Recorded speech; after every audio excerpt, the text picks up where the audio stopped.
Hi everyone, and thank you so much for joining. I'm now looking at myself on the screen, so I'm going to just see if I can change it slightly. That's better. That's better for me. I don't have to look at myself.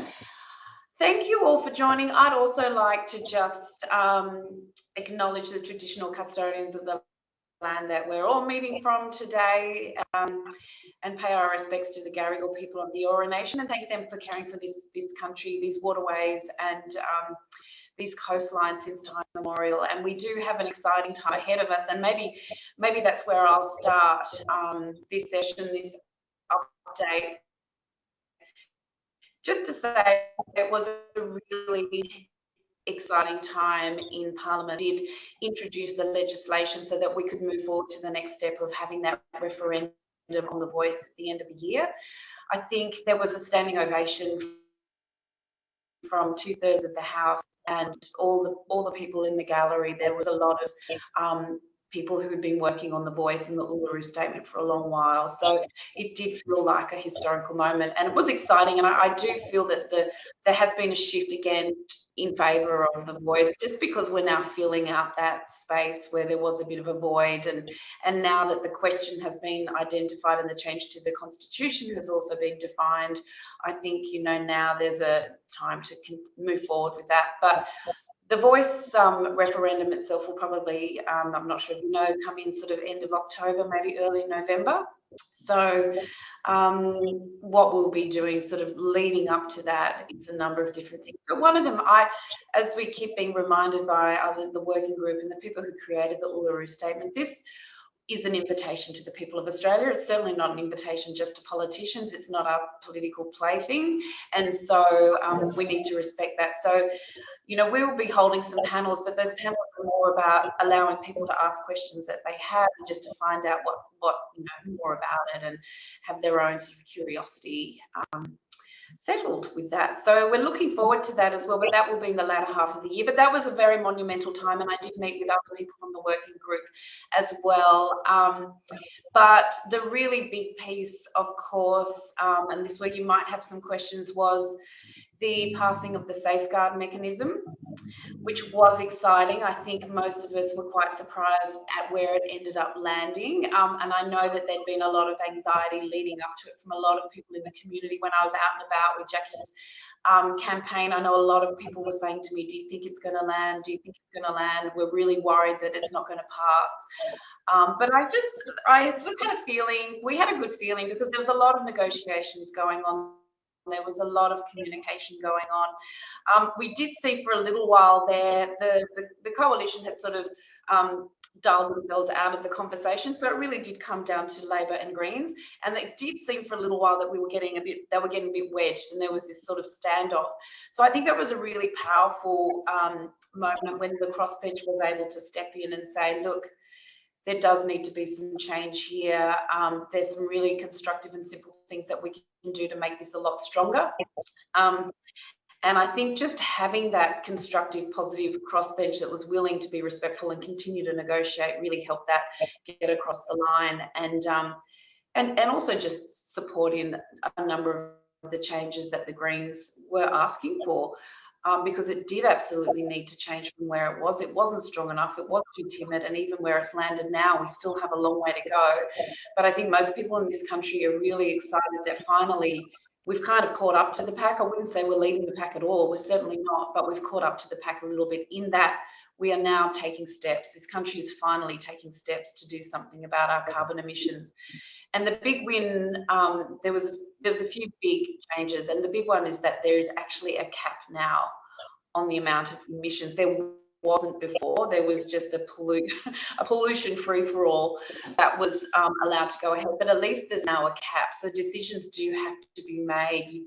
The government will have to weigh up now. Will they you know, allow a polluting gas project to go ahead, which will increase emissions, or will they instead do something that we need in the future, so lithium, aluminium, all that type of thing? So there are a number of different industries that we will need to go forward so that we can make this renewable energy transition. We will need aluminium, we will need lithium, we'll need a lot of those rare earth metals. They need to be made in a way that is green, so green aluminium, green steel, all those different things. So it's really weighing up the balance between different industries. So I'm not sure how much you all know about the safeguard mechanism. You probably all know a lot, but really, I'll just say it was about the biggest industrial polluters, 215 of them. But I think that the important part is that the gas industry is going to be treated differently from other industries. So as I said, there's other manufacturing that is in this under the safeguard mechanism, but it's the fossil fuel industries, the ones that are their product is actually what's driving climate change, that need to be actually treated differently from, say, aluminium or steel or that type of thing, because it's their product that is actually being shipped overseas and continuing to drive climate change. So the fact that it is now treated differently is good. So actually, I was quite happy because one of the amendments that I put forward that I've been working on. Sorry, Anya, did you put up your hand? No. Yeah, sorry. So the internet is, our Wi-Fi, everybody, as you can see, is a little bit weird today. So if you could just bear with us for 1 second, Soph and I are going to turn our cameras off and do a quick fix, and it will be 1 second. Sure. Soph, if you turn your... What's happening? Oh, it's a bit shit. Oh, we're swapping notes.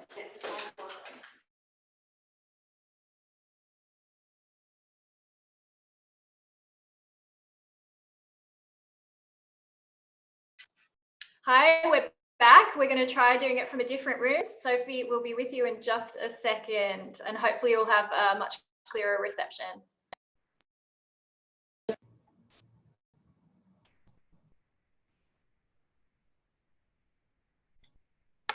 Hi, everyone. So, yes, so what I was saying was the fossil fuel extraction industries do need to be treated differently. So the good thing is now that the new gas projects will need to be net zero Scope 1 emissions from their outset. Previously, it was just going to have to be international best guidelines, but it will do things like make the Beetaloo Basin unviable. So Adam Bandt was sort of feeling that at least there's 116 projects that are in the pipeline. He felt that, more than half of those would probably not be able to go ahead, which is a huge difference from where we were previously. And there were a number of discussions with the the Climate and Energy Minister. So I think it was a positive change where we arrived on that. The other thing, so I was really happy because one of the amendments that I was putting forward was for all fossil fuel projects. So that included coal, gas, and oil to be net zero from their inception, so from when they started, and that included expansions and things. So actually what the government took on, making gas, which is the main problem going forward, to having to be net zero from day one, I think was a great achievement. The other things that got through, as I mentioned before, was the absolute cap on gross emissions, which before didn't exist. And another thing as well was there is a $1 billion that has been put aside, and that's called Powering the Regions Fund. And the Greens were able to negotiate, and this was also an amendment from Kylie Tink, that none of that money could go to fossil fuel extraction industry. So it can only go to manufacturing of industries that we will need in the future, such as iron and steel and that type of thing. So that was another win. So there was a few things. So Australia's finally on the scorecard, and we can finally start reducing our emissions, and we can strengthen it from here as well. And there will be a review in 2027 to make sure that it is going in the right direction. And that review at that time will look at offsets. One of the big problems that a lot of us had was that these companies were able or are able to offset 100% of their emissions above their threshold or above their baseline. That was a big problem, but the review that will come in 2027 will have a look at that. And the other thing that will happen is if companies are offsetting more than 30% of their emissions above the baseline, then they will need to report to Parliament why that is happening, or to the Clean Energy Authority why that is happening. And then there's more transparency around that, so people can make their investment decisions based on that type of thing as well, so public pressure. But anyway, that greater transparency, that gross cap on emissions, and and also new gas projects being CO2 net zero from day one. They were all big advances. So Australia's on the board, and I think most people were pretty happy. I know the Greens were happy with where it landed. I think the crossbench was pretty happy with where it landed. So it was a good piece of constructive negotiation between everyone that was involved. So it'll be good to hear your feedback on that as well. And then where else were we? On the other thing that that came up and we had speeches on was PEP 11. Of course, this keeps popping its head up. And Zali, as we know, PEP 11 has reared its head again because the process that Scott Morrison, you know, how he ended the PEP 11 project previously was not due process, so it was taken to court, and the government decided that yes, it needed to be reconsidered and processed properly. So we're now in this limbo where you know, the decision's not yet made, and the issue is that even if the decision comes down that the company that currently has the license for PEP 11, even if it's felt that they shouldn't go ahead, the door is still left open for future companies to take on the license. But also because the Prime Minister and the Resources Minister and multiple Labor MPs have all come out strongly against it in the past, what Zali is arguing with her PEP 11 bill is that this will basically allow the company to take it back to court again, to say that there's, they call it apprehended bias, I think it is. So what Zali's bill was all about was just ending the license once and for all, extinguishing it, and that would just shortcut this whole problem, and there would be no open door for any future companies to take on the license either. But we didn't get it passed. Of course, it was a private member's bill. The government voted it down. They are going to go through due process, but it's just continuing to put the pressure on and keep the narrative going and keeping media attention on it as well. And I should say as well, the Surfrider Foundation, the National Surfrider Foundation, was down in Canberra doing a lot of lobbying. They were there. We had a press conference after Zali introduced her private members bill, which I seconded. We had a press conference with the Surfrider Foundation and with Senator Wish Wilson from the Greens as well, talking about not only PEP 11, but you know, the problem of seismic testing and gas exploration around our country and what it's doing to our marine environment and wildlife as well. So there are a few things on the agenda that we'll keep fighting on.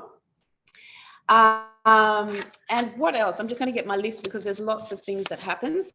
So I had in this last week, I did a speech on the safeguard mechanism, second reading amendments, and then I introduced my third reading amendments, and that's when I actually introduced my amendments. So the two amendments that I had for the safeguard mechanism, one was around, very similar to my Ending Jobs for Mates bill, was trying to ensure that when people are appointed to the Clean Energy Regulator or the Climate Change Authority or any of those bodies, that actually it is done in an independent and transparent way. At the moment, we have Grant King, who is a former fossil fuel executive who was appointed by Angus Taylor. He still is heading up the Climate Change Authority. And as I said in my speech, there can't not be bias in that. So that's another thing. Just keep pushing for greater integrity in this appointments process as well. And then, as I said, the second amendment that I was calling for was that all new fossil fuel projects, oil, coal, gas, needed to be net zero from day one. And you know, a certain portion of that gas did actually get through as something that does have to be net zero from day one, new gas projects. So that was quite exciting. I also, and you know, you can interrupt me at any time if there are questions that people want me to answer. Do you have any questions for me to answer on the safeguard? Otherwise, I might move on to... No, not on the safeguard. Okay, we have some great. comments here about there's different stages, which I think you covered. We do have a question that's separate to this, so we can keep that to the end.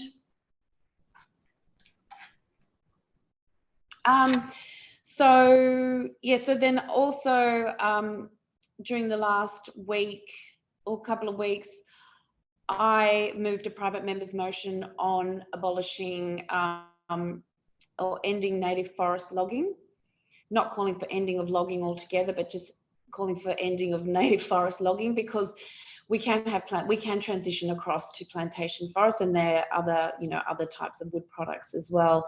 And the reason we did need to do it, we all know that we have a biodiversity crisis. We have so many threatened species in this country, and we need to maintain those habitats for our wildlife. They are unique, and we need to care for it as well. And also, it would fit in with that whole the whole 30% of protecting biodiversity, 30% of our biodiversity by 2030. But we also have to make sure that we're not just protecting one type or just a few types of our biodiversity. We need to make sure that it's representative across our whole nation as well. So looking after our native forests is a really important step. And we had a debate about that in the Federation Chamber.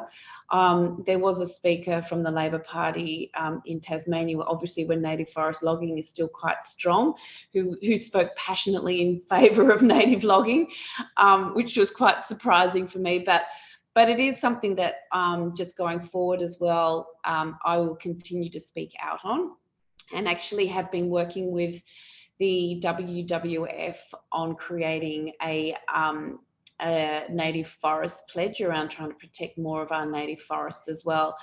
And I'm not sure how much we can say, but there will be an event in the middle of the year. And you might like to speak to this because you've been starting to work on that.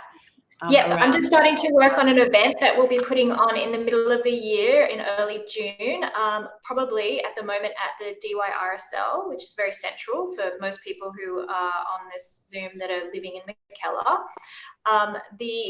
We have some incredible delegates who are the chiefs of Indigenous tribes, their spokespeople from the Amazon coming to Australia, and we'll be supporting the premiere of a documentary about an Amazonian chief who's been fighting for many decades for the Amazon, and it's probably going to be called The Amazon Down Under.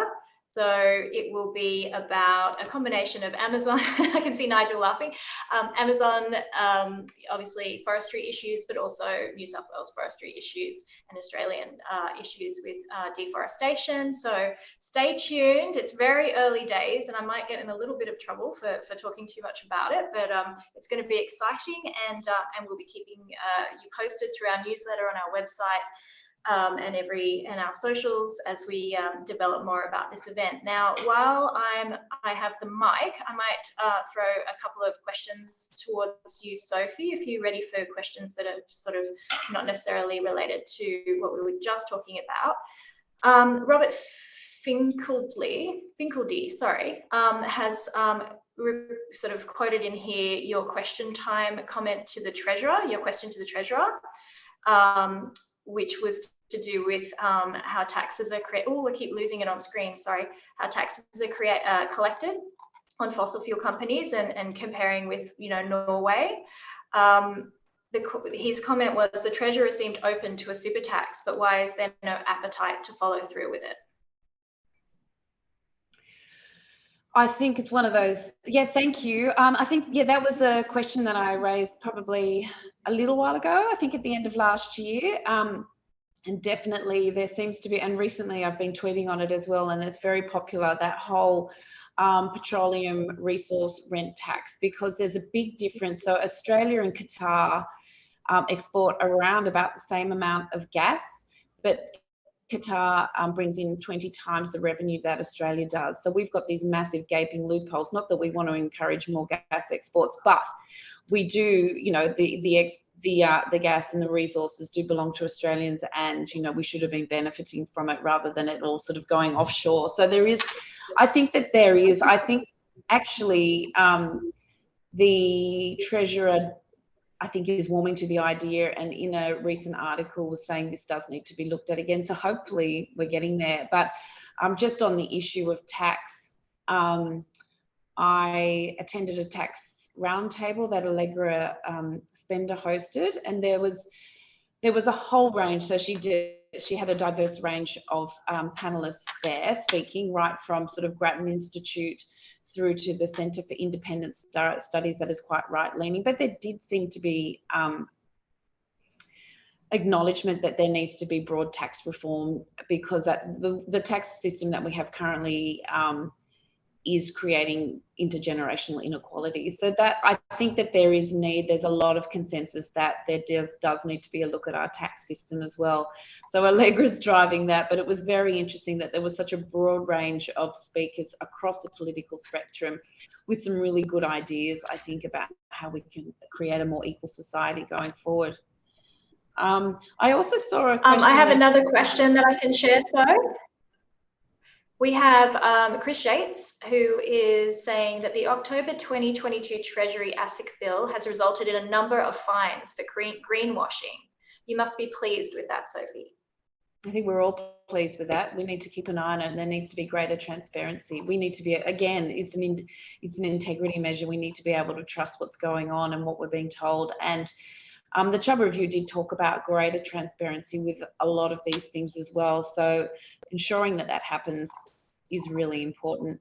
I'll just say there was a question from Tim, because I met with Tim down in Parliament. He was down there on a delegation talking about EVs and fuel efficiency standards, which was fantastic actually, because one of the things that I think now that the safeguard mechanism has been sort of passed, the next piece of work will be transport, reducing emissions in transport. That's a really huge proportion of the carbon emissions and pollution. So that's the next thing that'll be looked at. As we know, Australia's got some of the worst fuel efficiency standards in the country, and you know, we're a dumping ground for some of the worst cars. So that needs to be looked at, so that we are actually driving down our transport emissions as well.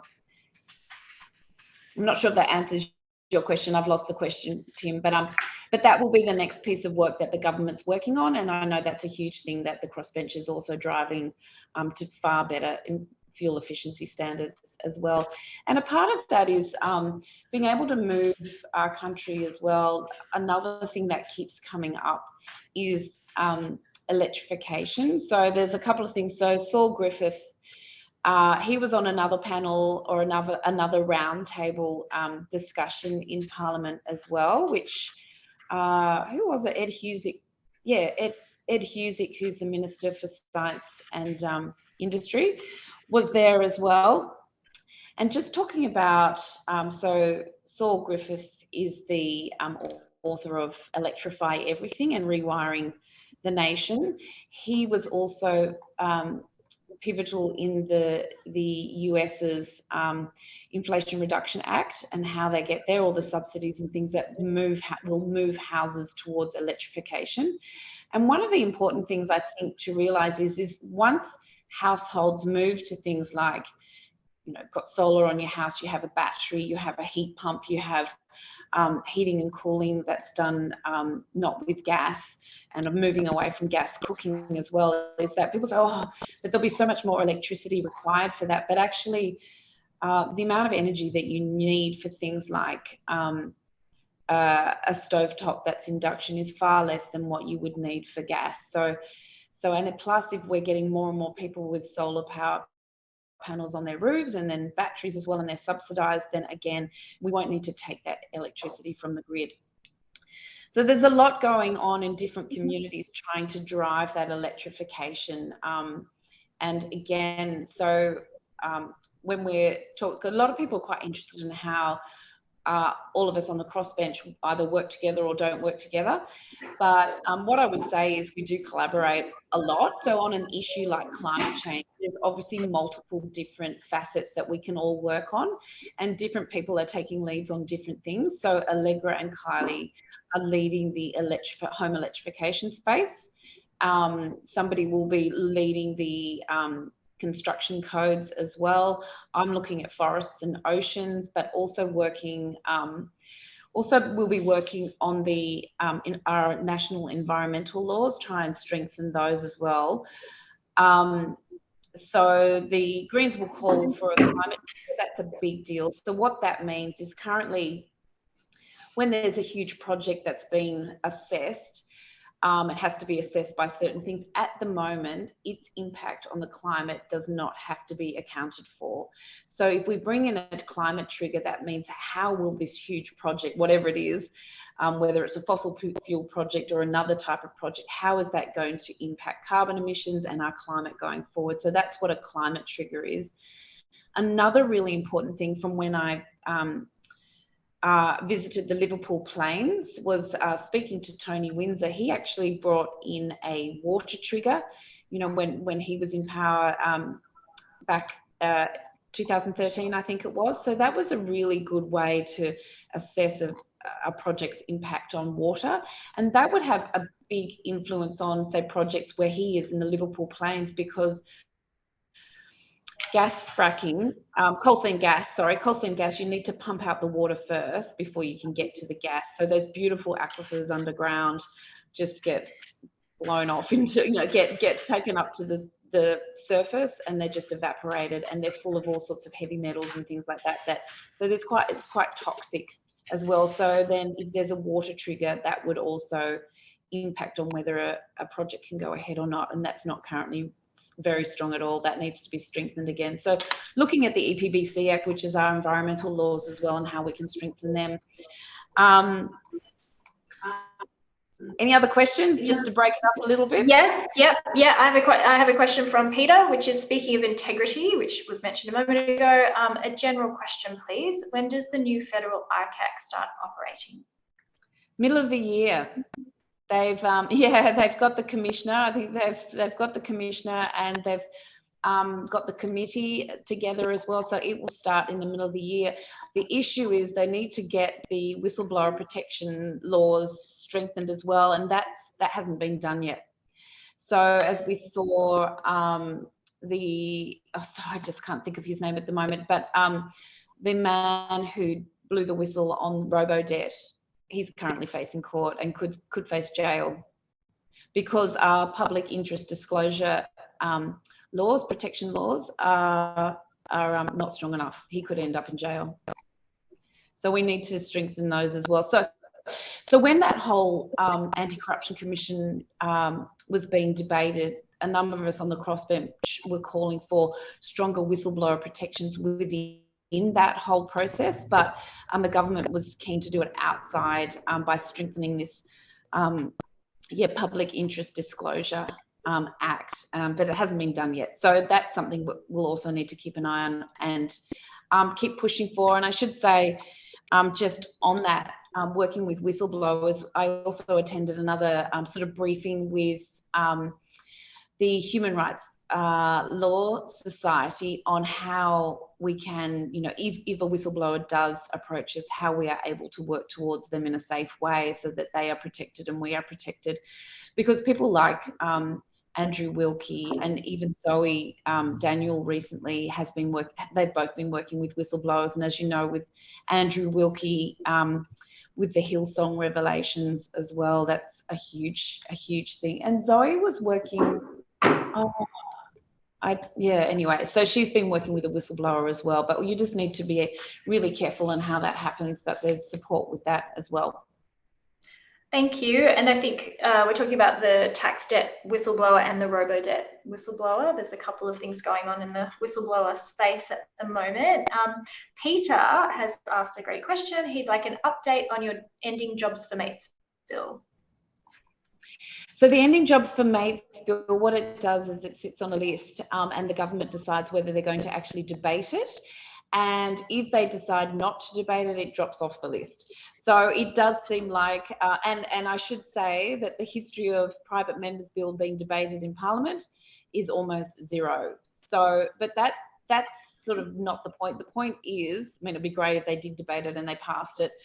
But I would say it's very similar to what happened. This is the process that Helen Haines went through with the National Anti-Corruption Commission, and also Zali with, you know, her climate bill. It's about raising it in the public discourse and having people talk about this type of thing, and you keep raising it. So it'll probably drop off the list, I would say, but I'll reintroduce it at another point. And at every point that the government introduces a new piece of legislation or a new body, I will every single time either be in the media and making speeches in Parliament and calling for amendments that, like I did with the Safeguard Mechanism and the Climate Change Authority, I will be calling for a proper process on those public appointments.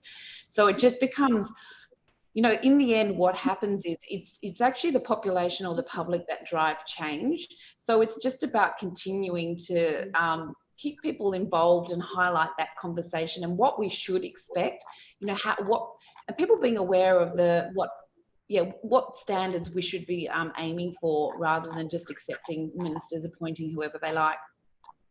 And I also called for greater integrity with the National Reconstruction Fund, because there's a board that will oversee the disbursement of $15 billion. It's a lot of money. And currently, at the moment, it's up to the two ministers. There's two ministers that will make the appointments to that board, the Ed Husic and also the Finance Minister, Katie Gallagher.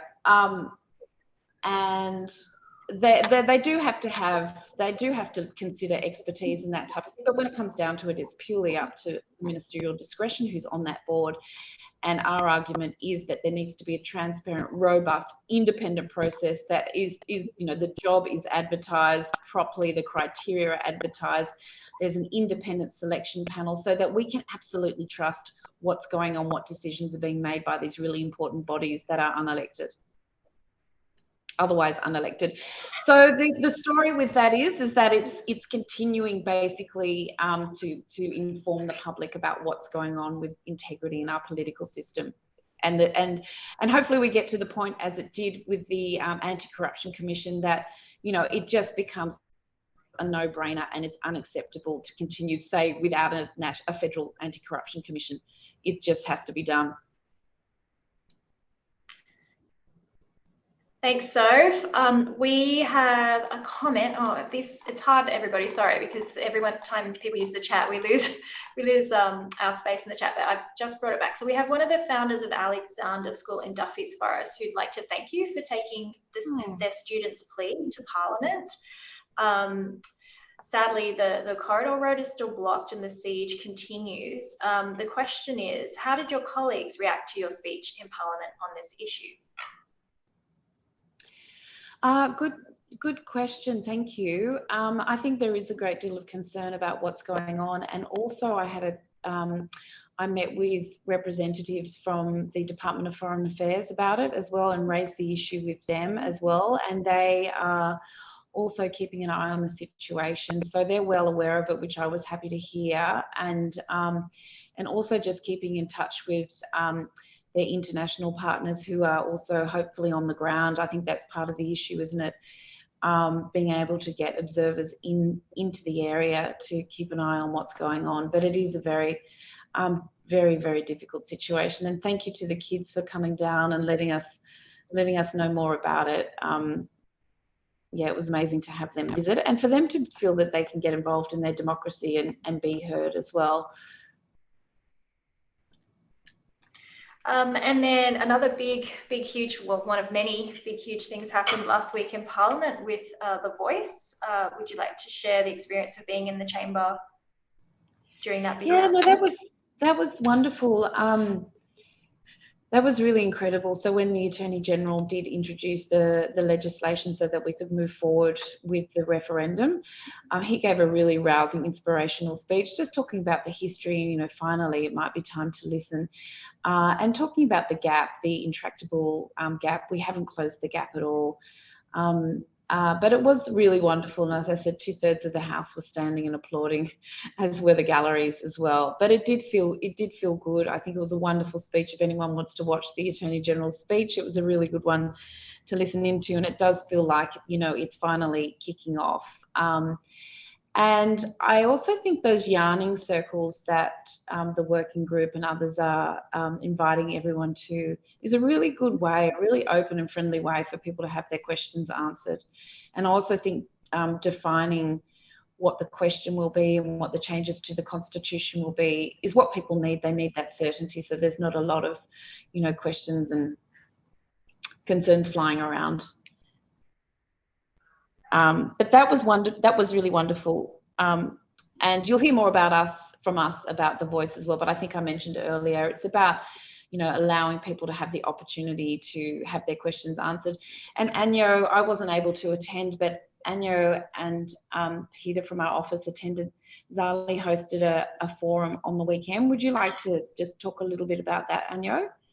Sure, there was a wonderful forum at the Orpheum in Cremorne, hosted by Zali with Dean Parkin and several other amazing Indigenous leaders and youth representatives, talking about the detail, answering questions from the audience, and we're looking forward to hosting something similar in the coming months, in the second half of the year, in closer to home in Mackellar. So we'll be doing a similar thing. The types of questions that were asked by the audience, I think were great. And one of the key points that sort of came out of the evening was the idea that that the voice isn't meant to represent a homogenous group. The voice is actually a mechanism for the diverse community to be able to have their voice heard. So that was really good to get some, you know, some clarity on that, because there's been a bit of confusion with differences of opinion in the Indigenous and Torres Strait Islander community, and the people on the panel. It's been recorded as well, so you can, I'm sure that's probably available on Zali's website and socials. And that was a really good question that was asked during that session. It's similar to any democracy. Just like when we vote, we don't all agree necessarily. We don't always vote the same way or have the same opinion, but we do have a facility through our MPs for you know, to enact democracy. So that was a fantastic experience. And also Sophie has just launched a poll on social media asking people in Mackellar which way, you know, they would vote. So please jump on and let us know how you're feeling about the voice at the moment. Sophie, I think we have another question as well, which is... Yeah, did you see that? I'm just seeing one about the intense lobbying and what we're doing about that. Is that the one you're looking at? Yeah, I think that's a great question, because that's another big kind of pillar of integrity in our political system, and lobbying is something that also needs to be more regulated and more transparent. So that's another piece. So once I'm going to continue focusing on this jobs for mates and the appointments process and the independence of that, but lobbying is a huge issue. Like, I've just been called by anyway, a former Labor minister who's now working for, you know, forestry, because they heard me trying to end native forest logging, and is now lobbying me for, on behalf of the forestry industry. So it is a huge issue, but I just think there needs to be far greater transparency around lobbying and lobbyists, and also that movement from ministry into related industry is very problematic as well. And there needs to be some sort of you know, break, that, you know, at least some sort of 3 to 5 year break where people aren't allowed, can't just move directly from one side to the other, and, you know, that revolving door of lobbies. But it's another really important part. But I think, like, I mean, my background in medicine, we were constantly trying to be lobbied by different pharmaceutical companies, and you just sort of be aware of that and make sure that you get a diverse range of views on everything, I think is really important. And talking about that, actually, because one of the issues that did come up in the last fortnight, because obviously it's something that's going to be raised, is around the industrial relations laws, was around the gig economy, and how those people working for Uber and those food delivery companies, how changes to the industrial relations laws might affect those jobs. So it was interesting to get lobbied from both sides of that as well, hearing both sides of the story, making sure you get a balanced view on everything. I was going to just make sure, yes, to the word. Someone's got a question here about the social housing bill. I think it's a start. I think that we have a huge housing issue in this country, affordable housing and social housing. Even in our own region, we are seeing that a lot of our care workers aren't able to live in the area and have to move out of the area. One other thing that we've been talking about just with the crossbench is the concept of citizens' assemblies and citizens' juries. So if there's a really vexed issue, and housing is one of them, that neither side will kind of really touch on, sort of often the big elephants in the room. A citizens' assembly or a citizens' jury is a really good way to find really practical recommendations from ordinary people who are given all sides of the story and then are tasked with coming up with solutions. So that's something that we're just sort of throwing around at the moment. I'm going to say, Anya, you can interrupt me at any time if you would like me to answer a question. I'm just going to let people know of other things that go on in Parliament as well. So I did ask a question in question time, and that was about whether the government accepts or rejects the latest IPCC report. So, and that is, you know, no more coal or gas, basically. And this was just before they had announced the safeguard mechanism, I think. And that was really timely, the IPCC report coming out at that point, really powerfully. So I think it did drive change in the safeguard mechanism. That was good. I also was signatory to a couple of letters to ministers. One of them was to Tanya Plibersek, the Environment Minister, about the problem of plastic in our oceans, sort of grouped up with Allegra Spender, Zali Steggall and Kate Cheney. We're all on the coast. And I think Kylie as well, just talking about the issue of plastics in our oceans and what are we going to do about it, and we were also speaking to I think it was Woolworths, about their use of plastics as well and what they're going to be doing going forward. And then also was signatory to another letter to Amanda Rishworth, who is the Minister for Social Services, talking about raising the age that single parents, for the children, when parents lose their parenting payments. So at the moment, it's down to 8 years. So when a single parent's child turns 8, they come off the single parenting payment and put onto the job seeker rate, and it really does throw them into, you know, it's very hard to kind of raise your child and live not in poverty at that level. So talking about increasing the age again to 18. We also met with the Prime Minister. The crossbench met with the Prime Minister about staffing levels. That's an issue for us. We met with the Minister for Defence, Richard Marles, and the Rear Admiral about the AUKUS. That might be something you have some questions on, but the main message out of that was the intent of this whole program is to try and maintain balance and stability in the Pacific region.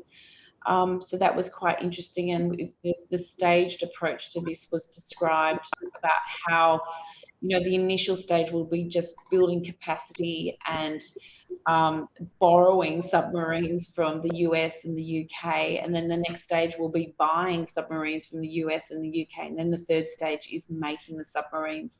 There were questions around how will we manage the nuclear waste, but the issue with the new submarines is that it's enclosed and we don't need to do that nuclear, and it doesn't need to be changed for 50 years or so. So that was something that was questioned.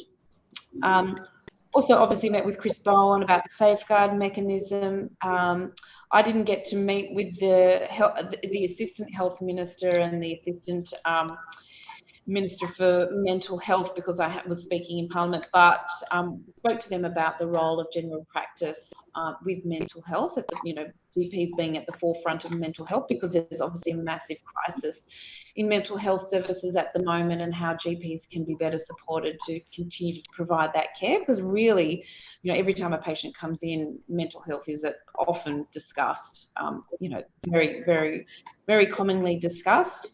And also spoke with the Minister for Health, Mark Butler, about the GP crisis and the Medicare task force as well, and what they were thinking about that going forward. There's always a lot of different interest groups to meet with as well. And I met with the Australian Food and Groceries Council, and this was about the recycling of soft plastics, and they're talking about all sorts of different technologies that are coming in, hopefully to be out so that we can recycle soft plastics here in this country a lot better. Thank you, Tim, and others who came to chat to me about the vehicle emission standards. That was brilliant. As I said, I spoke with the National Surf Rider Group about PEP 11 and ending seismic testing around the country offshore. Spoke as well with the CEO of Full Stop, which is a domestic and family violence not-for-profit, and their budget submission. Spoke to you about that, and met with a few school groups. There was all sorts of, there's also lots of events that go on down there. And so a couple of them met with, had an afternoon tea with Taryn Brumfitt, who's the Australian of the Year. And she described her process of trying to educate more children at a young age to be, you know, proud and happy in their bodies and have body awareness. And then, oh yeah, there was a significant statement in the House commemorating the 10th anniversary of the national apology on the stolen generation, and also attended the 100th anniversary of the massacre in Smyrna in Armenia as well, and lots of other things. We were also briefed by Tanya Plibersek on the nature market repair bill. We were, as I said, we were briefed on parliamentary privilege and whistleblowers. And the roundtables that I attended, there was the Electrify Parliament roundtable with Saul Griffith and Ed Cusick. There was a roundtable with, oh yes, we had another roundtable. So even going further than my regulation of junk food advertising, also looking at the digital targeting on social media platforms of all, you know, a number of different products like alcohol, obviously junk food, gambling, and vaping. And heard from a digital media specialist about the algorithms and the targeting and the amount of information that is gathered on our children and how they are actually targeted is quite terrifying. So that is something else that, as a crossbench, I think we all feel very strongly about, that our children should be protected from this targeting. And then yeah, there was that tax reform roundtable, and then also attended another briefing from ACOS. There was a Uni of New South Wales report into the poverty in Australia, and just hearing from them. So I've got 10 minutes left, so maybe I just answer questions. So there's a comment here about Trove. Would you like to talk about that, Soph? Yes, so there's so much going on in Parliament, yes, but that was a concern. I think there's a lot of concern around the budgeting for a lot of different assets going forward, and a lot of things have not been budgeted for, such as the My Health record, even MyGov, and a lot of things were not budgeted for from, you know, July 1, and Trove was one of them. But now I believe that there's funding for that going forward for Trove. Is anyone? Yeah, so yes, so I think that was a big concern for people, the Trove, and that Trove was going to be dropped. Trove is like a resource, a public resource of all historical newspapers and all sorts of different reference materials that people could research themselves, and it was going to be just basically lost. So the government has refunded that. From what I understand, that'll come out in the budget.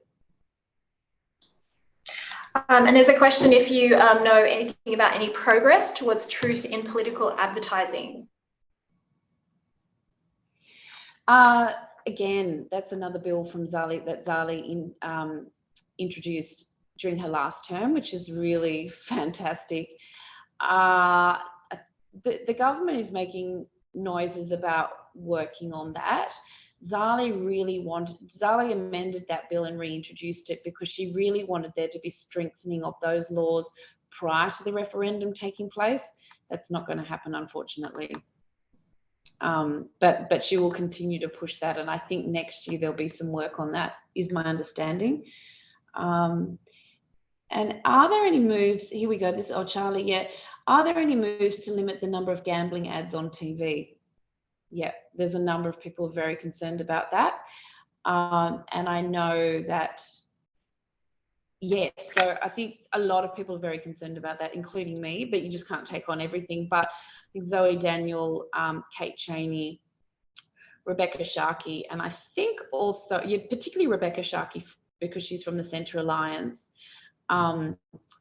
she put in a bill the other week, and I know Zoe is also going to put in a bill about regulating gambling advertising and poker machines. So there's a real feel both from the general population in Australia, and I think amongst politicians and parliamentarians, that there needs to be a lot more done on gambling advertising, and also talking about protecting our children from, you know, dangerous marketing. Gambling is a big part of that, and being targeted on digital media. People are just inundated, and not just TV ads. If you look at how young boys in particular, not so much the girls get targeted on digital media with junk food and alcohol.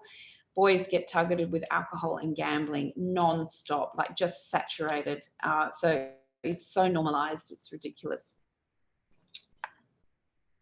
Would love to see a citizens' assembly enacted, especially if it can be done in this term. Yeah, exactly. I think it's a really exciting idea, having a citizens' assembly, particularly on a really difficult issue. So amongst the crossbench, we're thinking about what issue could be targeted with that, but we will need to find funding for it as well. So but anyway, that's something that we are very much interested in doing across the board. I think a nice comment as we come close to wrapping up now from Liz is, are you enjoying being a politician? Is it mostly a good experience?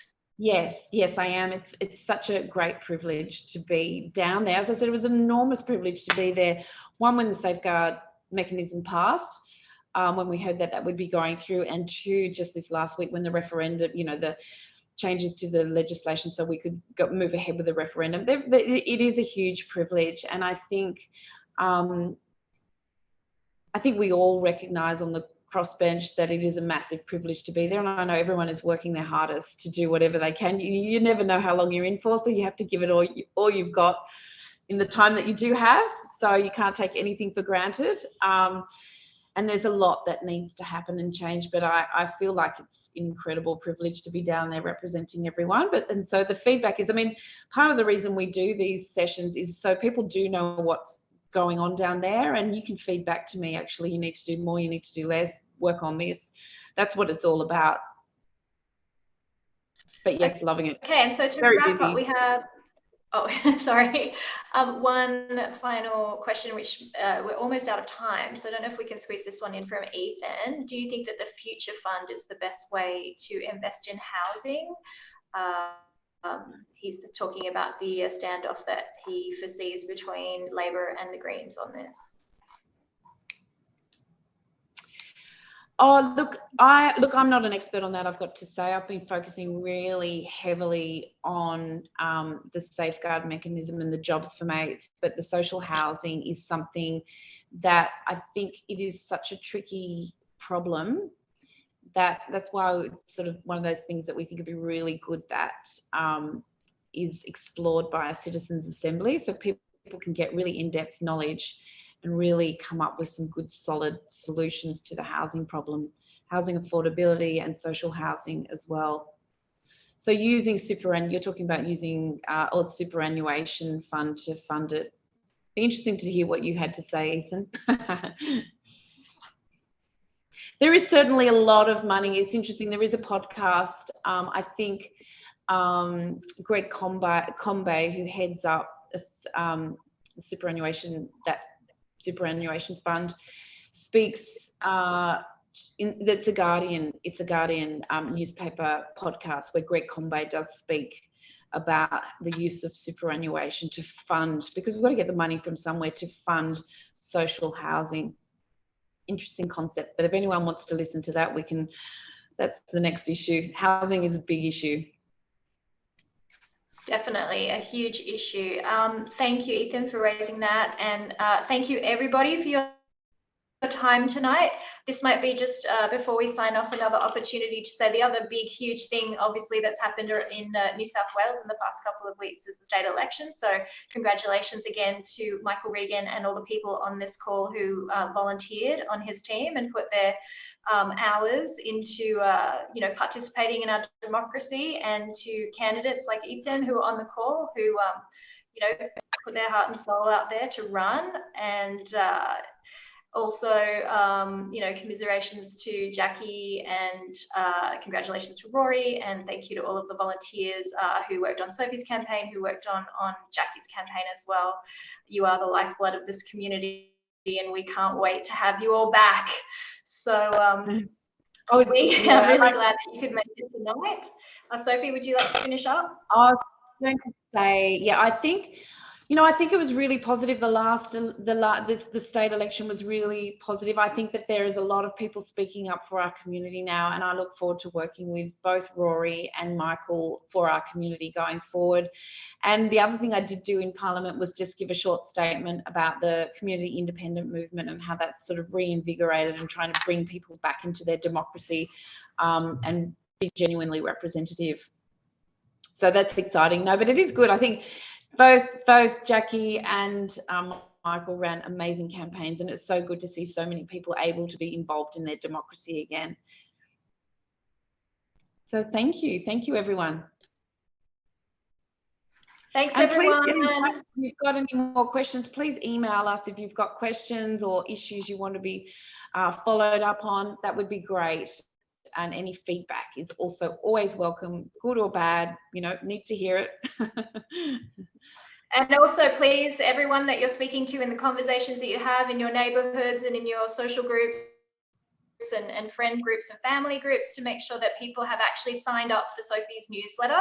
We do hear people saying that they haven't been hearing anything, and they maybe don't quite understand that we're not automatically given everybody's emails from the electorate. So we do need people to register to receive our regular updates, which are full, packed with information about the community and all the amazing work that Sophie and the team are doing.